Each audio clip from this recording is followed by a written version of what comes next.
This is part one of a 5-part teaching on a thing called Billboard.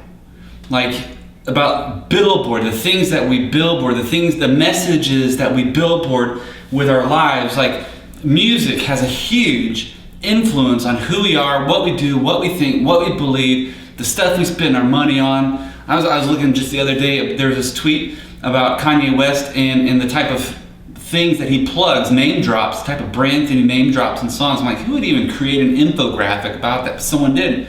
Like, music is huge, and it promotes, hey, what we do, what we think, what we say, what we want to buy, the stuff that we want to like give our lives to, in essence. And you can see it everywhere. I mean, just look at the plethora of music that's available to us in the arenas and the avenues for this music. For example, Last FM, like Last.fm. You've got Pandora, you got Spotify, you have iTunes Radio, and I love iTunes Radio. You've got, like, essentially, we're looking to Billboard, we're looking to a company, we're looking to an industry to give us a signpost of what to believe with our lives and what to give our lives to. But is it wise to give Billboard that much power over who we are? Is it wise to allow a message to be billboarded so much to us through music about what to believe and why to believe what we believe? In this series, we're going to look at a few messages of truth, and we're going to kind of sprinkle in some like the classic songs that are out there. Maybe some of the songs that you should know for Trivial Pursuit. Maybe some of the songs that are big, and essentially some of Billboard's top 100 songs of all time. And right now we're going to look at a band in just a moment who this is one of their songs. They were a Fabulous Four band back from the middle of the 20th century, and they were big. They were huge. They were worldwide famous. They were big. But before we get into that, I want to share with you something that I struggled with essentially for a while, and it's probably something that you find hard to do too. It's something that I find hard to do, and it's probably something that you find hard to do too. It was Halloween a few years ago, and part of what I'm a part of, our group, we get together and we put on like a festival, a bash, a party, and I was in charge of it. And I remember I was like putting all these things in place, and in my head, you're like, well, this would work and this would work, but for whatever reason, I didn't want to hand off anything to anybody. And so like I kept trying to do it on my own, and I kept trying to make it work, and I kept trying to make it happen. And I remember it was like 3 minutes before start time of this party, and folks were coming up and they were wearing costumes and everything was going, and like I went to my wife and I said, we're not ready. I'm not ready, and I don't know what to do. And she's like, well, like just tell us what to do and we'll do it. Like, we work better together. Like, just tell us what to do and we'll do it for you. Like, we'll make this work. We'll make this happen. And you know what's amazing is, I prepared for like an hour. I've been trying to set things in place for like an hour. But when I handed that off and I started to give it to my wife and I gave it to some of my friends, like we pulled it off. It worked. But I'll never forget what she said. It was huge. It was like this big light bulb, this big idea, this statement, this rocked my world. It was, we work better together. And I don't know why I struggle with working better together. I don't know why sometimes like we don't want to let someone help us out. We don't want to let someone, maybe it's like a power thing. Or like, if I give this away, then maybe I don't have all the power anymore. Or maybe it's like, I feel like I could do it best if I do it instead of giving it to someone else for them to do. Like, for whatever reason, like we just don't want to work sometimes with other people. But we work better together. And Luke, he understood this.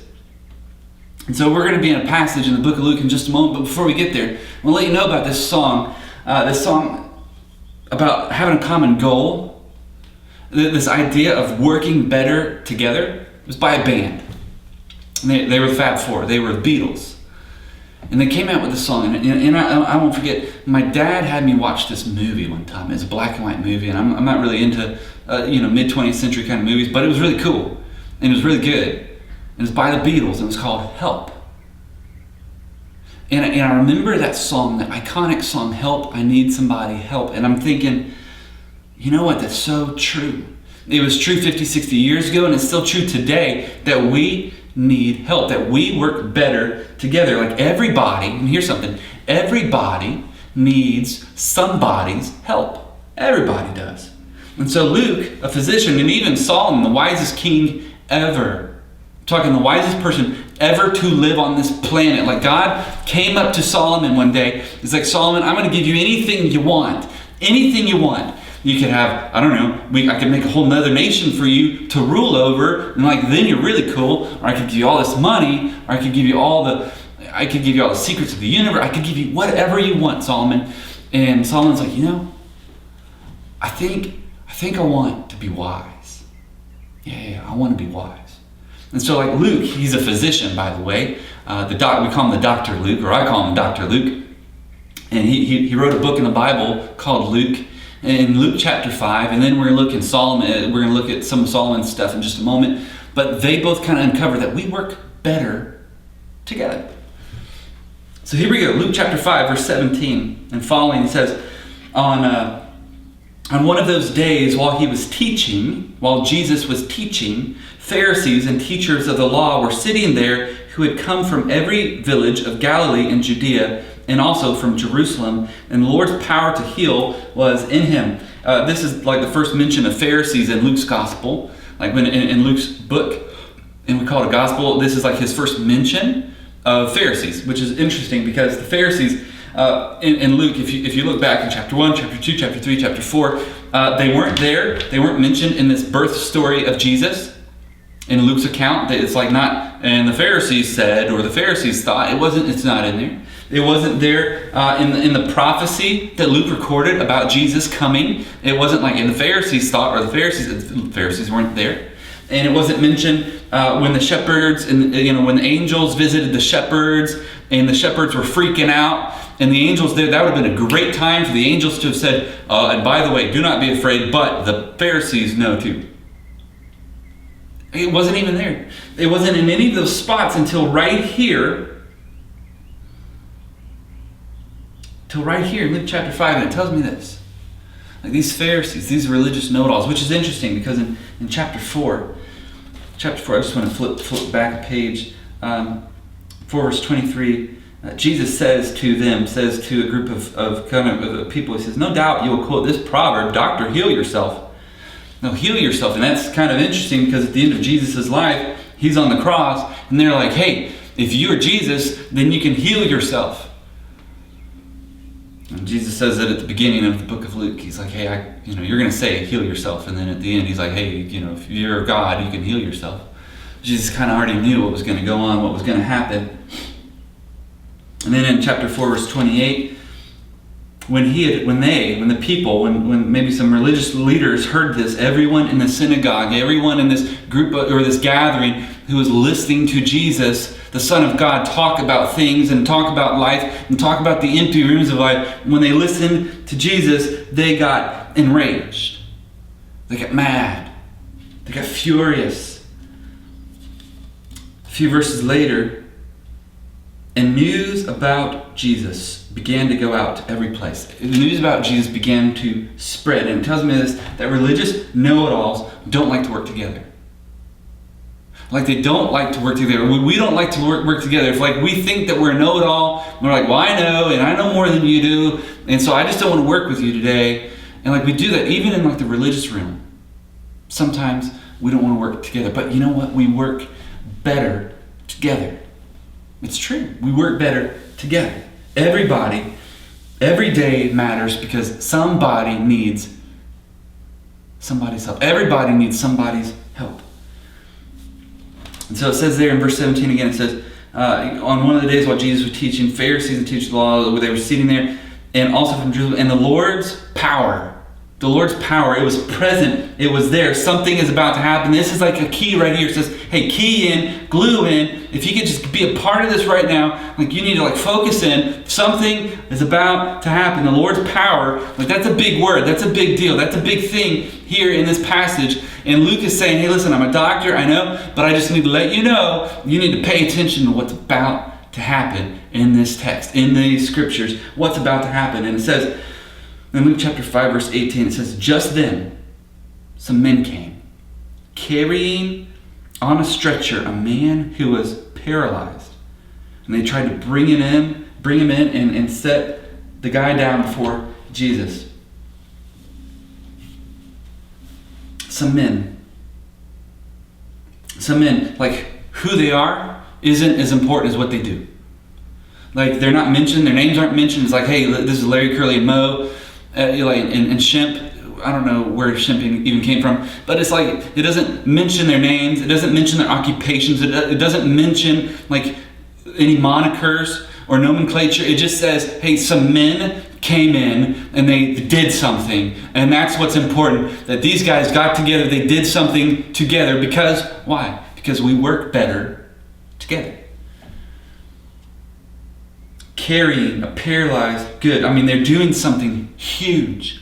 They are doing something huge. And when you do something for others, when you step out of where you are and you do something for other people, that's a big deal. That's huge. Like you are working together because everybody needs somebody's help every day. Every day. And that's what they're doing. This is a big deal. And so working together for the sake of others on the behalf of Jesus is good because they were bringing this guy to Jesus. Beautiful. Beautiful. I mean, to help someone to Jesus. Like, isn't it worth it? Isn't it worth it? We work better together for the sake of Jesus. Verse 19 says, since they could not find a way. These guys couldn't find a way. And I don't know what they were. Maybe they were engineers. Maybe they weren't engineers. Maybe they were builders. Maybe they weren't builders. Maybe, I don't know. But for whatever reason, they could not find a way to bring him in because of, and this is big, the crowd. The crowd was in the way. All this other stuff was in the way. All these different things were coming at them from all sorts of different angles, and they couldn't break through. And we experience that all the time. Your friends are experiencing that all the time, where they can't get to Jesus because life is throwing this at them, and there's this distraction, and there's this problem, and all these things are just dumped in their laps. And like for whatever reason, your friends can't get to Jesus.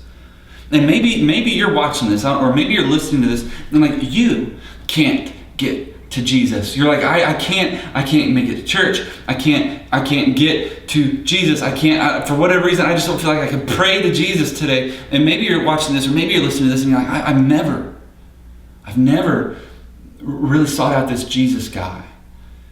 And it's like, I don't know what to do. And like, so these guys, like, there's a crowd, there's these obstacles in our way. What are we going to do? Well, we work better together. So we need to figure something out. And it was so cool. Because then they did. They said, since they couldn't find a way to bring him in, they went up on the roof. Like, we need what's inside. We need what's inside. We need to really pay attention to what's inside of what's going on in our hearts. And far too often, we don't think about what's going on in our heart. We don't evaluate what's going on in our mind. We don't evaluate our thought processes and our feelings. And we don't evaluate these things because we're like, that's too much work. But here's the deal. If you don't, it's so easy for you to get paralyzed in life because you overlook something that could be so crucial. Something really small and how it could grow into something really big and bad. Like, we need to get this guy inside. We need to look at the heart of the matter. We need to get him inside because that's where Jesus is. We need to get him inside. Our goal is to get our friends in with Jesus. That's our goal. Our goal is to get in with Jesus. We want to be in with Jesus. We want to be in fellowship with Jesus, in faith with Jesus. We want to be a part of Jesus' family, in his family. We want to be in, and it's cool because he says they went up on the roof. It's a crazy idea. We can't get through this crowd. What are we going to do? Dude, I got this crazy idea. Pick me. We're going to go on the roof. And we're going to dig a hole in the roof. Or we're going to remove some tiles. We're going to remove a part of this guy's house so we can get in. Crazy idea? Maybe. And then all these people, these other three guys are like, you know what? That's crazy enough to work because we got nothing else. How many times have you come up with an idea and you're like, I don't know if that's going to work. Maybe that's not the best idea, but you can't figure out how to break through. And then all of a sudden, you invite a friend in on it. And your friend's like, well, here's another way to look at it. Here's a crazy idea. And I know you never would have thought of it, but let's do this. We work better together. Sometimes it's a crazy idea, but we work better together because every day somebody needs Jesus' help. Everybody needs somebody's help every day. And it's so cool because Luke, he was writing to this lover of God, Theophilus. Theophilus literally means lover of God. Luke chapter 1, he's, hey, dear lover of God, here's a book. And here's all the stuff you need to know, lover of God. And if you want to love God, like Luke is saying, hey, this entire book is for you. And you need to read it, and you need to digest it, and you need to understand it, and you need to study it, and you need to question and probe and study so hard so you can really get into it, because we work better together. And what's interesting is that Mark records a similar story, the same story, but he says tiles. There was tiles. Luke says, well, it was just a roof, and they dug through it. They dug through a dirt roof. And they're like, hey, congratulations, there's a hole now, but we needed to get into Jesus. It's almost like Luke is telling us that, hey, dear God lover, you need to do whatever it takes to get your friends to Jesus. You need to do whatever it takes for you to get to Jesus. Because if you don't, you're going to stay paralyzed your whole life. You're going to stay powerless your whole life. You're going to stay motionless your whole life. That little area of your life, you're like, man, if I could just make a breakthrough, you're going to stay where I just need a breakthrough. You're going to be saying that your whole life if you don't do whatever it takes to get to Jesus. And so that means that for some of you, you're going to have to stop doing something. There's a particular thing, and you know it right now. You're like, I need to quit doing that. I need to quit hanging out with those people. I need to quit thinking that. I need to quit wasting my time on that. And Luke's like, you need to do whatever it takes to bring people to Jesus. You need to do whatever it takes for you to get to Jesus. Why? What's the best way? Well, we work better together. How do you do it? How do you do this?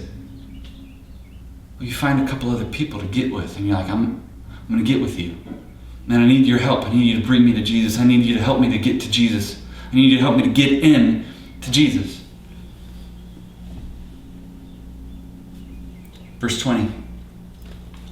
This is the last little verse. It's really good. He says, verse 19, they couldn't find a way. They put him to the roof. And verse 20, seeing their faith. Seeing the guys' faith. The 4 guys, we don't know their names. We don't know what they do, but we know what they did.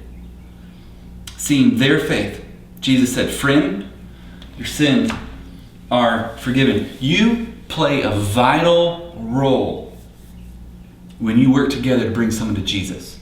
You play a vital role when you bring someone to Jesus. When you work together to bring someone to Jesus, you play a huge life-saving role. Paul, the Apostle Paul, he wrote a lot of letters in the Bible, and he said, there's this guy named Apollos, and whether it's me or whether it's Apollos, we're just doing the work, and God is making it all happen. He's making it happen. Your job is to work together. In fact, in the book of Mark, Jesus sends out disciples in twos, in pairs, because we work better together. The point of healing together, the point of working together, the point of serving together, the point of praying together, the point of telling about the rule of God together in the reign of Jesus, in the rescue of Jesus together, that Jesus, when he sent those people out, the whole point of it all is to bring people to Jesus. And he said that all through the Gospels, all through Matthew and Mark and Luke and John and those 4 books, Jesus was all about, hey, listen, you need to know about my rescue that I bring, and you need to know about God and his rule. Because God is over everything. And that's the big idea, that's the main thing, that's what you need to do, people. And Jesus is saying, we work better together. Here's the kicker. This stretcher, this pallet, Scripture tells us, looking in the Greek, that it was actually kind of like a little bit of a couch. It was a little couch. Could you imagine the sight of people, this whole crowd that was inside of this room, this whole crowd, and all of a sudden they see this dirt maybe it was being broke down, maybe they were nice, these 4 guys, and they were shoveling it up. I have no clue, but however they open the hole, and then all of a sudden there's this hole, and you're like, oh wow, there's light, that's cool. There's a sunroof in here, and then all of a sudden this guy is being lowered in on a little couch. Could you imagine the sight of that crowd, the awe of that crowd? Could you imagine that? And this is what's going on here. We work better together, but sometimes it's noticeable. When you work together with somebody to bring someone closer to Jesus, sometimes it'll be noticed by other folks, and they'll be, dude, that was weird. But that's so cool. I don't know what to think of that. There's a hole in my roof, And all of a sudden, Jesus is healing here in my house. How neat. And they're not going to be able to understand and compute it probably. They're not going to be able to figure it out. But they're going to notice it. Maybe they're going to take note because it's not normal. I mean, what better way to make Christ known than to work together? Solomon in Ecclesiastes, we talked about him earlier. Solomon in Ecclesiastes chapter 4, he says that everything is futile and everything is fruitless and everything is unproductive. Everything is a waste of time. A person without a companion, chapter 4, verse 8, a person without a companion, that's bad news. But then he says in Ecclesiastes chapter 4, verse 9, a few good verses you really ought to check out. Ecclesiastes chapter 4, verse 9, he says, 2 are better than 1 because they have a good reward for their efforts when they work together. Verse 10, for if either falls, his companion can lift him up, but pity the one who falls without another to lift him up. How cool. We work better together. This is good. Working together creates safety. It produces strength. It exalts Jesus. Here's my question for you at the end of the day is, are you working with others to bring people to Jesus? And if not, why not? What is the one thing? What is the one thing that you will do in order to work better together? I mean, imagine this person sitting next to you at school, or sitting across from you in the cubicle at work, or working in the same line of you at work. Imagine that person, that lonely person. Maybe a bad person, maybe a person with a bad attitude. And imagine that person, if you and a friend here worked together to love on that person, to love them to Jesus, to do whatever it took to bring them to Jesus. Imagine with me for a moment what their life would look like. I mean, you reach out to a kid at school. You reach out to a person at work. You reach out to a family member and you're like, that's the person, that's the black sheep. No one's ever going to talk to that person. But you and another person, you and a friend, work together to bring that person to Jesus. Can you imagine what their life would be like the rest of their life on this planet? Could you imagine that? What that would look like? Thanks. We work better together. And what will you do to bring someone to Jesus?